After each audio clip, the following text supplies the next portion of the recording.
Dictation start हो गई 3 second बाद।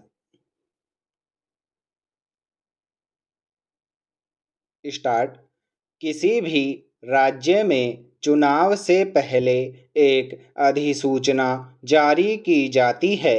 इसके बाद उस राज्य में आदर्श आचार संहिता लागू हो जाती है और नतीजे आने तक जारी रहती है। मजे की बात यह है कि आम मतदाता तो यह जानता तक नहीं कि आखिर आदर्श आचार संहिता किस बला का नाम है। ऐसे में बहुत से सवाल मुंह उठाकर खड़े हो जाते हैं, जैसे आदर्श आचार संहिता क्या होती है, इसे कौन लागू करता है, इसके नियम कायदे क्या हैं, इसे लागू करने का मकसद क्या है। इनके अलावा इस मुद्दे से जुड़ी कई और जिज्ञासाएं भी हैं जिनके बारे में हर जागरूक मतदाता को जानकारी होनी चाहिए। मुक्त और निष्पक्ष चुनाव किसी भी लोकतंत्र की बुनियाद होती है। दुनिया के सबसे बड़े लोकतंत्र भारत में चुनावों को एक उत्सव जैसा माना जाता है और सभी सियासी दल तथा वोटर्स मिलकर इस उत्सव में हिस्सा लेते हैं। चुनावों की इस आपाधापी में मैदान में उतरे उम्मीदवार अपने पक्ष में हवा बनाने के लिए सभी तरह के हथकंडे आजमाते हैं। ऐसे माहौल में सभी उम्मीदवार और सभी राजनीतिक दल वोटर्स के बीच जाते हैं। ऐसे में अपनी नीतियों और कार्यक्रमों को रखने के लिए सभी को बराबर का मौका देना एक बड़ी चुनौती बन जाता है।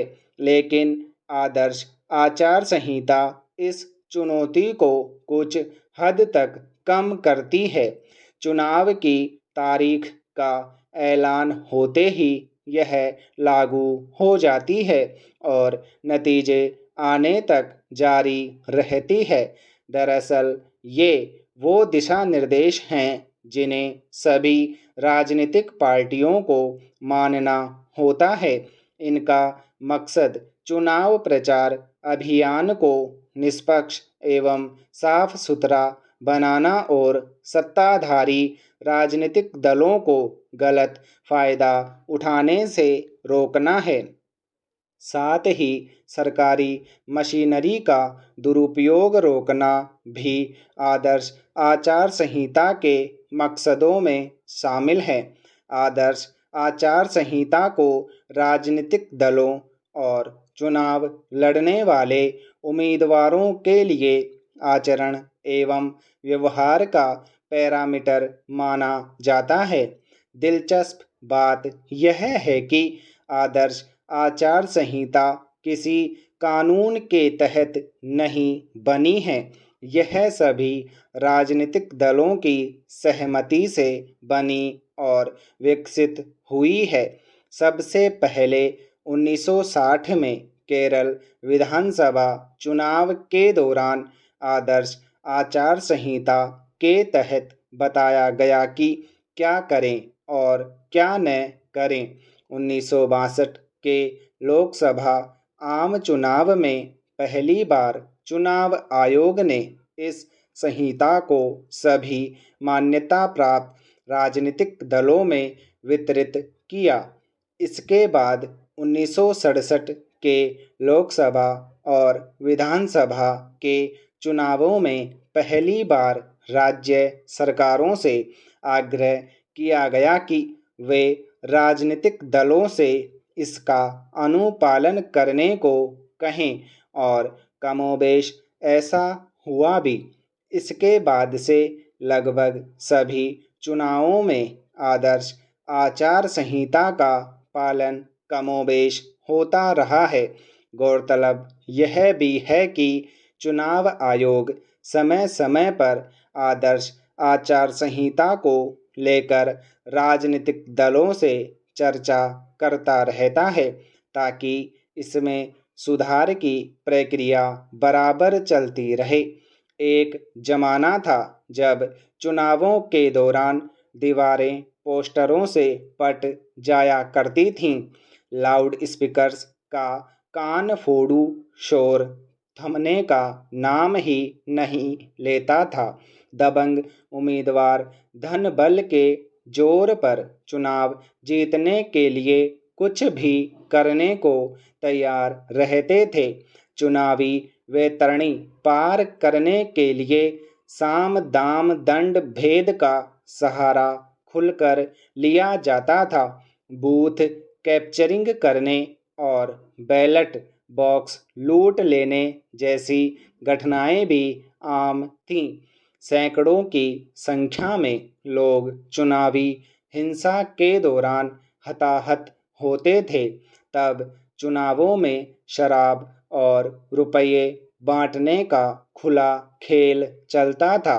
ऐसे हालातों में आदर्श आचार संहिता रामबाण तो नहीं, लेकिन आशा की किरण बनकर जरूर सामने आई। अब कहीं पर भी चुनाव होने पर आदर्श आचार संहिता लागू हो जाती है और इसका सबसे बड़ा मकसद चुनावों को पारदर्शी तरीके से संपन्न कराना होता है। इसके अलावा समय से पहले विधानसभा का विघटन हो जाने पर भी आदर्श आचार संहिता में प्रावधान किए गए हैं। इनके तहत काम चलाऊ राज्य सरकार और केंद्र सरकार राज्य के संबंध में किसी नई योजना या परियोजना का ऐलान नहीं कर सकती है। चुनाव आयोग को यह अधिकार सर्वोच्च न्यायालय के एस.आर. बोमई मामले में दिए गए ऐतिहासिक फैसले से मिला है। 1994 में आए इस फैसले में सर्वोच्च न्यायालय ने कहा था कि काम चलाऊ सरकार को केवल रोजाना का काम करना चाहिए और कोई भी बड़ा नीतिगत निर्णय लेने से बचना चाहिए। भारत में होने वाले चुनावों में अपनी बात वोटर्स तक पहुंचाने के लिए चुनाव सभाओं, जुलूसों, भाषणों, नारेबाजी और पोस्टरों आदि का इस्तेमाल किया जाता है।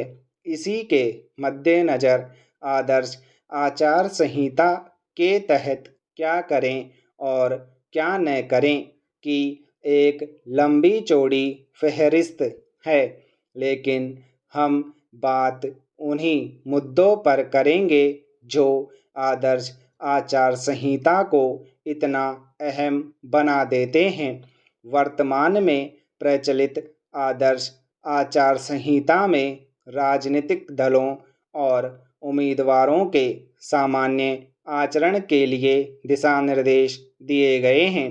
सबसे पहले तो आदर्श आचार संहिता लागू होते ही राज्य सरकारों और प्रशासन पर कई तरह के अंकुश लग जाते हैं।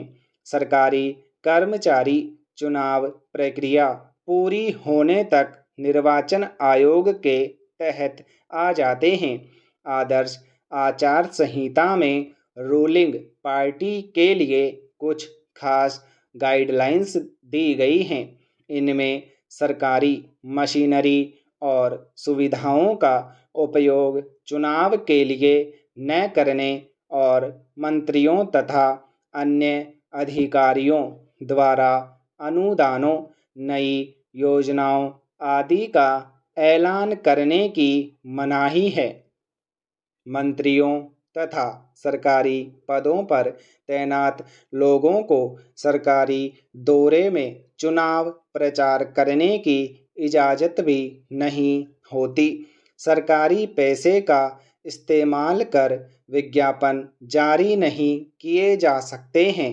इनके अलावा चुनाव प्रचार के दौरान किसी की प्राइवेट लाइफ का जिक्र करने और सांप्रदायिक भावनाएं भड़काने वाली कोई अपील करने पर भी पाबंदी लगाई गई है। स्टॉप।